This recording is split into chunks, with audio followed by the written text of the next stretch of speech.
1004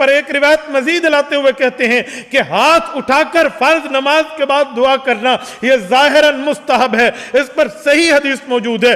آگے مزید تفصیل دیتے ہیں، فَثَبَتَ أَنَّ الدُّعَاءَ مُسْتَحَبٌ بَعْدَ كُلِّ صَلَاةٍ مَكْتُوبَةٍ مُتَّصِلًا بِهَا بِرَفْعِ الْيَدَيْنِ، کہتے ہیں ہماری ان دلائل سے بات ثابت ہو گئی کہ نماز کے بعد ہاتھ اٹھا کر، فرض نماز کے فوری بعد ہاتھ اٹھا کر اکٹھی دعا مانگنا یہ مستحب ہے۔ آپ کو نظر نہ آئے میں آپ کو دکھا دیتا ہوں، یہ دلائل موجود ہیں، یہ ان کی باتیں موجود ہیں۔ یہ حافظ ابن کثیر رحمہ اللہ نے حضرت علا بن الحضرمی کی روایت کا قصہ نقل کیا، واقعہ نقل کیا۔ وہ فرماتے ہیں نودی بصلاۃ الصبح حین طلع الفجر، صبح کے وقت جب طلوع فجر کا وقت ہوا تو آواز لگائی گئی، سب نماز کے لیے جمع ہو گئے۔ تو فصلی بالناس، تو یہ انہوں نے نماز پڑھائی۔ حضرت علا بن الحضرمی صحابی رسول ہیں، نماز پڑھائی انہوں نے۔ فلما قضى الصلاۃ جسا علی رکبتیہ، جب نماز مکمل ہوگی تو آپ دو زانو ہو کے بیٹھ گئے۔ وجس الناس، اسی طرح لوگ بھی دو زانو ہو کے بیٹھ گئے۔ ونصب فی الدعاء ورفع یدیہ، آپ نے دو زانو ہونے کے بعد دونوں ہاتھ اٹھا لیے دعا کے دوران۔ وفعل الناس مثلہ، اور جو آگے لوگ بیٹھے تھے جن میں صحابہ کرام بھی تھے اور جن میں تابعین کی جماعت بھی تھی، ان تمام نے ایسے ہی ہاتھ اٹھا لیا، مثلہ، لوگوں نے بھی ایسے ہی ہاتھ اٹھا لیا۔ تو یعنی اجتماعی دعا کا ثبوت صحابی رسول سے مل رہا ہے۔ اور جی امام ابو حنیفہ طویلیں کرتے ہیں، فقہا طویلیں کرتے ہیں، میں نے کہا نہیں کرتے، ہم بھی نہیں کرتے، تم بھی نہ کرو۔ اللہ کے نبی سے پوچھا ای الدعاء اسما، سب سے زیادہ جلدی قبول ہونے والی دعا کون سی ہے؟ آپ نے فرمایا دبر الصلوات المکتوبہ، فرض نماز کے بعد والی دعا۔ لو بھئی دعا ہے فرض کے بعد؟ نہیں جی، اس دعا سے مراد ہے اذکار۔ ہم نے کہا تعویل نہ کرو، نہیں سمجھ آئی؟ تعویل نہ کرو۔ اب کیوں تعویل کی ہے؟ دعا کا معنی دعا ہی کرو نا، سبحان اللہ، الحمدللہ، اس کو ذکر کہتے ہیں، اس کو دعا نہیں کہتے۔ اور آپ کی دعا کی جو ترتیب ہوا کرتی تھی وہ کیا ہے؟ وہ آگے سیدنا عمر بن خطاب رضی اللہ عنہ کی روایت ہے جس کو امام ترمذی نے ہی نقل کیا ہے۔ آپ فرماتے ہیں رسول اللہ صلی اللہ علیہ وسلم جب بھی دعا کیا کرتے تھے دونوں ہاتھ اٹھا لیا کرتے تھے، اس وقت تک ہاتھوں کو لوٹاتے نہیں یہاں تک کہ اپنے چہرے پہ پھیر لیا کرتے، یعنی دونوں ہاتھوں کو اٹھا کر دعا مانگا کرتے تھے۔ بے شمار روایات ہیں جن میں رسول اللہ صلی اللہ علیہ وسلم کا یہ عمل ثابت ہے۔ مفتی صاحب، آپ نے یہ اصول آپ کے ذہن میں شاید نہیں ہے، کیا عدم ذکر نفی ذکر کو مستلزم ہوتا ہے؟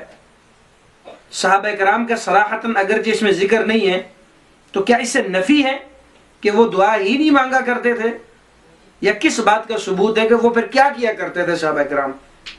جب ظاہر ہے رسول اللہ صلی اللہ علیہ وسلم دعا مانگ رہے ہیں دونوں ہاتھ اٹھا کر اور دعا کی ترغیب بھی دے رہے ہیں صحابہ کرام کو، تو پھر صحابہ کرام کیا کیا کرتے ہوں گے اس ٹائم پہ؟